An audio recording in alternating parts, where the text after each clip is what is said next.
Dan Artosis is one of the most important figures in StarCraft and in StarCraft 2 history, and he recently announced that he's not going to be doing the GSL anymore. This finals, upcoming 3 days from when this video is released, on October 15th, is going to be the last GSL finals where Artosis is going to be casting.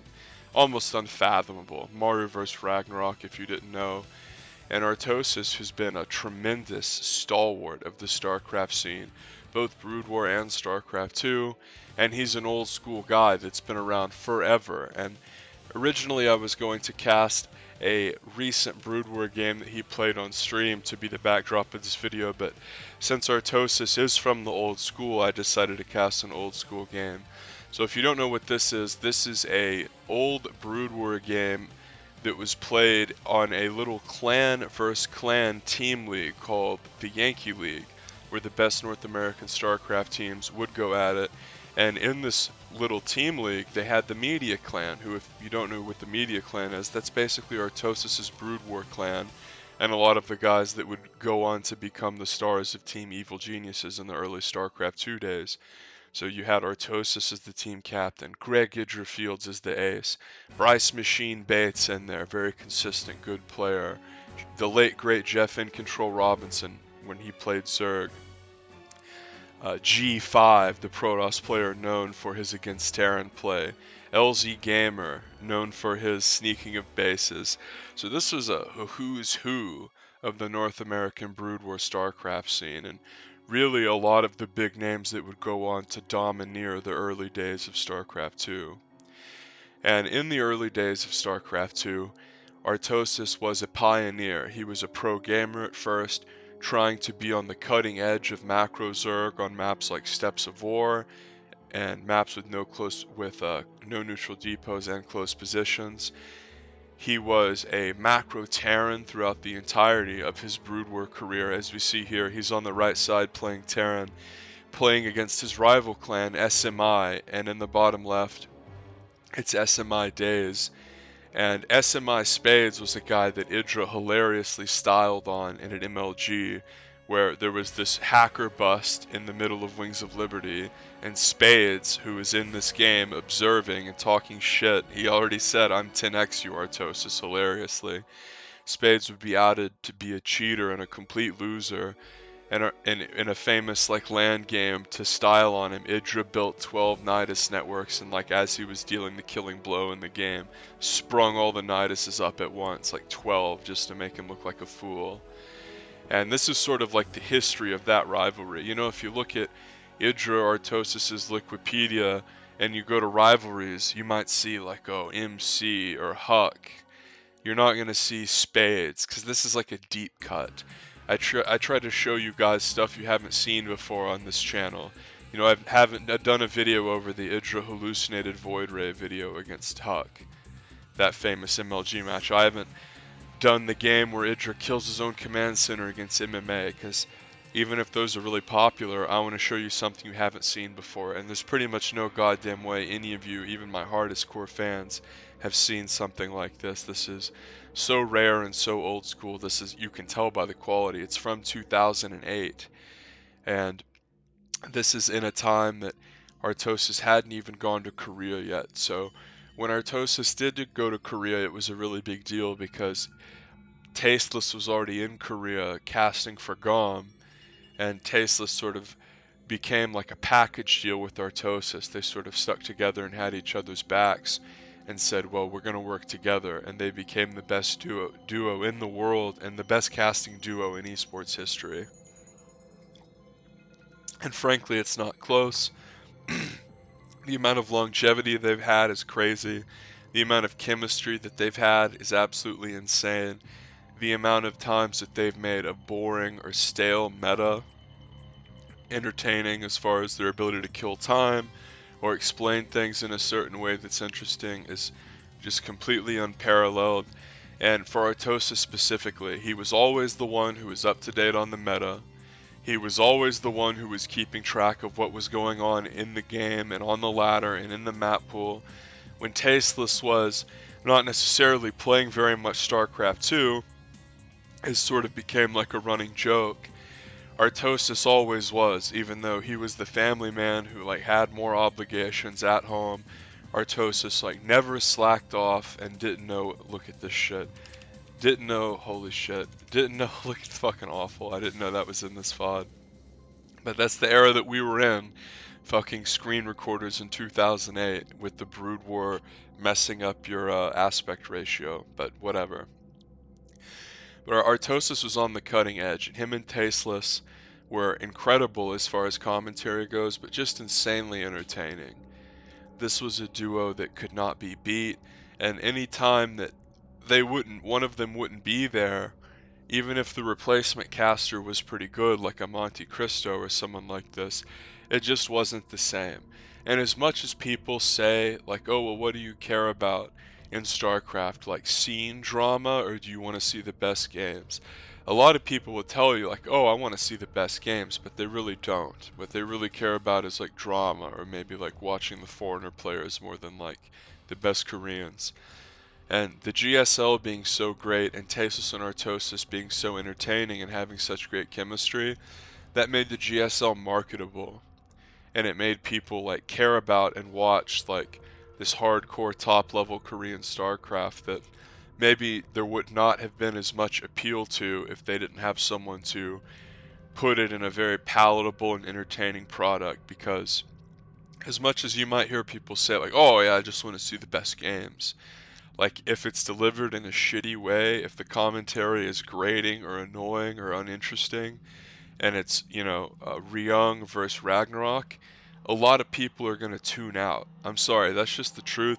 I've been uploading these videos for years and been watching GSL for years, and that's the way that it's always been.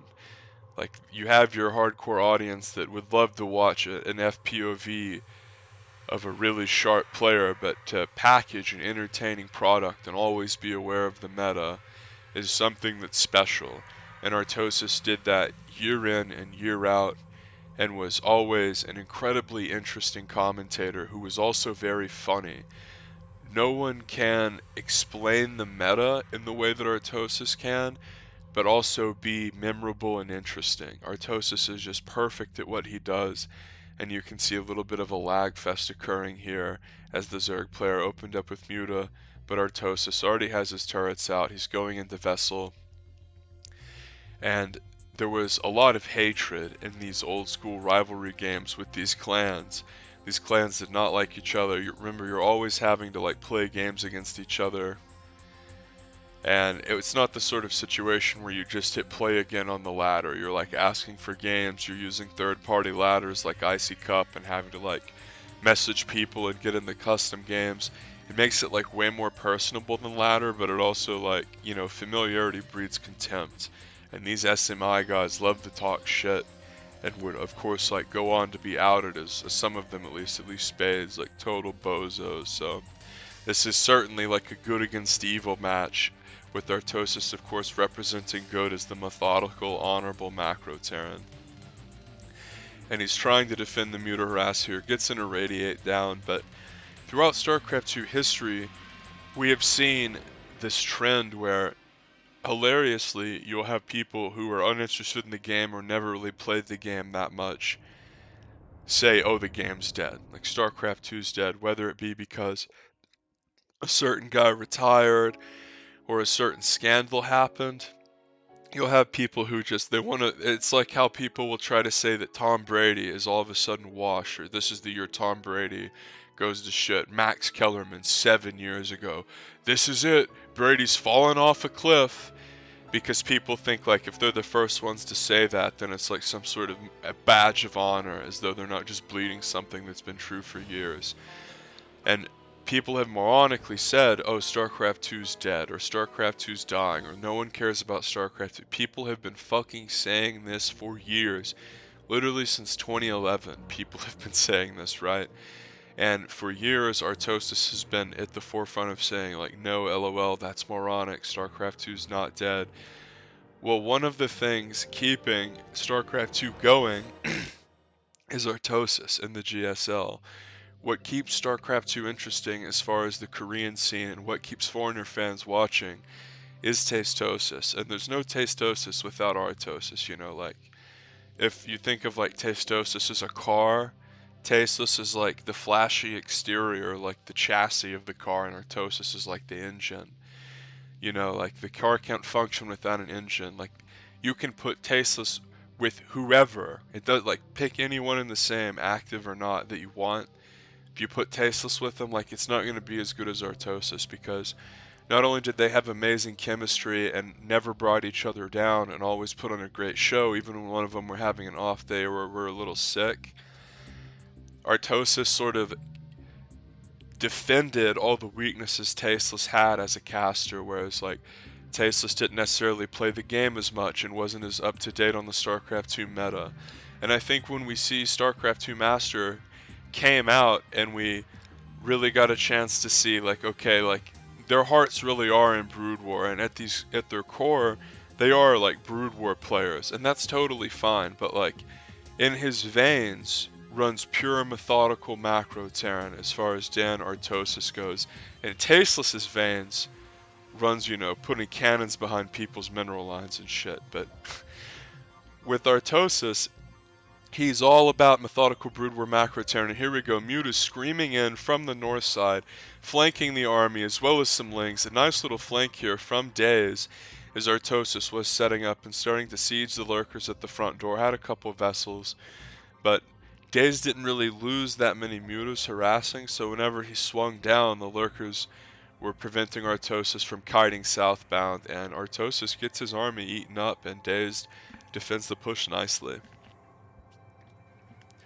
Back in this time, what you saw a lot from Terran, and this wasn't necessarily a given until, you know, like 2007, 2008, is Terrans, or really around Isle of U's time in like 06, 07, but the meta was really revolving around getting a vessel out because the vessel would help you shut down the muta harass, and they would go lurkers, of course, to prevent you from busting their front door.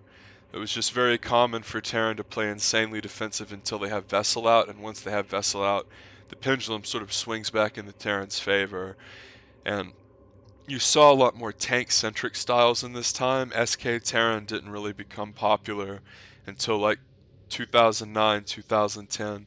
SK Terran is when you forego tanks and go like mass vessel bio. It's one of the hardest things to do in any game. Playing SK Terran, just incredibly micro-focused and difficult.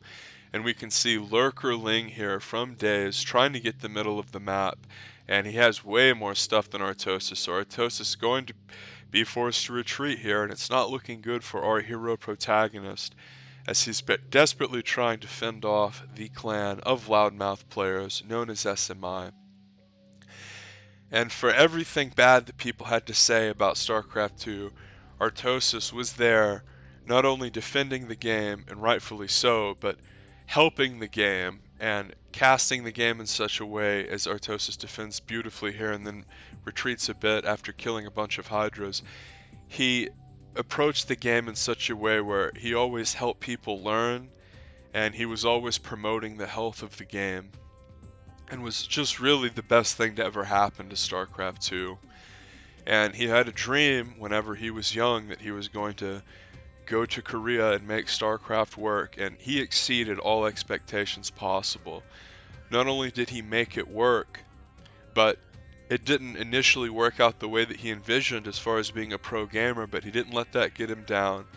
He transitioned into becoming the best caster ever, not just in StarCraft, but in any esport, and becoming part of the longest running esport show ever, the GSL. And make no mistake, he was the hard carry of the show. GSL doesn't last without Artosis. Artosis is that important. He also was a solid pro gamer in his own regard, and that's part of why I wanted to show this old school game. Is like, a lot of you guys know Artosis now is like, yeah, he's high rated on Korea, but it's a lot of like him playing against high MMR players, and you see him against the current meta. Well, this is a guy that's been at the top of Brood War since 2004, at least as his own region goes, making round of 4 in WCG, of course. And Lurker's screaming in here, trying to pile on the tanks, and look at that, the bio gets fucking evaporated as Artosis ranged down to take his third, and the third base in a very wide choke, very difficult to defend. And his bio was a little bit separate from his tanks, and Days just ran in there and burrowed all of his lurkers. And G5 says the game's over, Artosis lost. As Arty loses his third, but I don't see a Defiler mound up here for Days. Granted, there's no production tab, and it's 2008, like scuff screen recorder quality, but remember that the Defiler was a lot harder to use than Lurker Ling or Ling Lurker or even Mutaling. And even though we see like pretty much every player on Korea teching the Defiler these days, in 2008, you know, a lot of NA players might try to finish with Ultra Ling. And I know that it's laggy. The game itself was obviously lagging. And there's nothing I can do about it. But anyway, Artosis is going to siege up some tanks. Bear with me here. Obviously, it's from freaking 2008. But with the vessels here up front, it's going to be hard for Days to defend. And Days pausing here. But this is something that happened in old... Oh my god, this is something... And we can see here even 15 years, 14 years in the past, Artosis being destroyed and annoyed by people that lag. And when I say destroyed, I don't mean losing the game, I mean like having his experience destroyed. This is just great because in Artosis, it's like whenever Artosis is playing a laggy Protoss with the typical like turn rate 8 extra high ping game where the Protoss just does like dumb coin flip stuff that he can't defend because he's lagging. It's like, here's Days, he's gonna run 2 control groups of lurkers into a tank line because the game's lagging, lol. Like, these are the sort of players that the sMi guys were, you know, like blatant map hackers, lag abusers, loudmouths. These guys were vermin. Oh, it was spades. No spades. It was definitely the lag. Spades. Oh, of course. These guys sucking each other off deep. I mean, it's truly repulsive. When you think about how worthless Spades was, like, outed to be as a cheater and as fucking scumbag. God knows how many, like, of these important online matches that Spades cheated through. Or, like, Spades was cheating with maps and, like, duplicitously telling Days, he only has 2 tanks, go in now. You know, as far as I'm concerned, like, nothing is too low for these sMi guys, but for years and years, Artosis was incredibly good at casting international tournaments too, as he's trying to defend another massive lurker run-in, and Stays has really shitty micro here as he's just conga lining in single file, and just really foolish, bad idea, running into a choke with Hydras first. You gotta at least lead with Lings. And frankly, an intelligent player just takes a 4th here. The Terran got his 3rd killed. You just tech up into Defiler, you take a 4th and 5th. The answer is not throw like lurker first control groups into the front door of your opponent and like hopes he's lagging too bad to fucking combat it. But it's sort of funny to look back at these old games and think about like how, and God knows what that building was. Presumably Aspire is another one's being remade there, but it's sort of, oh, we see a Defiler mound. That's what I was sort of wondering. That would be the big money building that you want, but starting to tech into Defiler is Days. But Artosis was such a big deal because you really have to understand that on the cutting edge of the StarCraft 2 scene, like whenever the beta first came out and it was so popular and it was the best thing since sliced bread, the biggest thing on Justin TV, which became Twitch TV, Artosis was out interviewing people. He was trying to qualify for GSL. He was casting in the GSLs, every freaking one of them, even the ones that he qualified for and played in. It was like, all right, Artosis is not here today, and Idra's going to be doing the commentary with Tasteless because Artosis is playing today. And eventually, the GSL gave him so many games where he had to stop playing. He didn't have the time with his family. But the reason that Artosis is moving out of Korea is because he has, I think, 4 children now at this point, and Korea's so small, he's sort of ready to move out to Canada and be closer to his wife's family and be in a spot in the world where he can like buy a house and have a yard and like have room for his kids to run around and like, a place where English is the first language, you know. So it's not like anything bad happened to him, but he made this choice as we see the Zerg army screaming down at Artosis using Dark Swarm to great effect. I remember Artosis hilariously saying once, like, yeah, I think like the time in which TVZ became my hardest matchup was like around 2005 when people really started to understand the power of defilers. And it's like poor Artosis, 2005, and it's been downhill for him versus Zerg ever since. But Artosis, who miraculously is coming back in this game using a plethora of siege tanks and good vessel control, really showing the importance of whenever you get ahead, get more ahead, is what Days should have done after killing that third, was back up, expanded, and went into Defilers, not try to make a bunch more Hydra Lurker and try to slam into the front door and hope he lagged too bad to siege his tanks. But Artosis is a paragon. He is, without a doubt, like the most important person in the StarCraft scene. He hard carries GSL, and that's not a knock at Tasteless. It's just to say that, like, without Artosis being there, the GSL as we know it doesn't go on for nearly as long. It's not that interesting. Like, you remember that jokish, like, Blizzard WCS ripoff where they had, like, Monte Cristo and Doa doing the simulcast, and they got, like, an insanely low amount of views? That's a great casting duo in its own right, Monty and Doa. It's not a shot at them, it's just saying that Tasis and Artosis were the fucking gold standard. When they went to the MLGs, they were god tier. They were the best casters out of everyone in the world, the American casters, the European casters. People wanted to hear Nick and Dan, and we can see a droopy drop going down at the 12 o'clock behind the mineral line, an absolute mayhem coming down. And this is a beautiful bread and butter move when you hit behind that mineral line and circumvent the Sunkens. But with Artosis deciding to move on and move to Canada, it's the end of an era. Who knows how much longer GSL will go on, but I know this, it'll never be the same. Artosis has been a paragon of StarCraft since the early 2000s, before we even had Justin TV or Twitch, before people had decent screen recorders, when people were still using rollerball mice. I mean, you name it. Artosis is from the old school. He's more old school than Richie Aprile.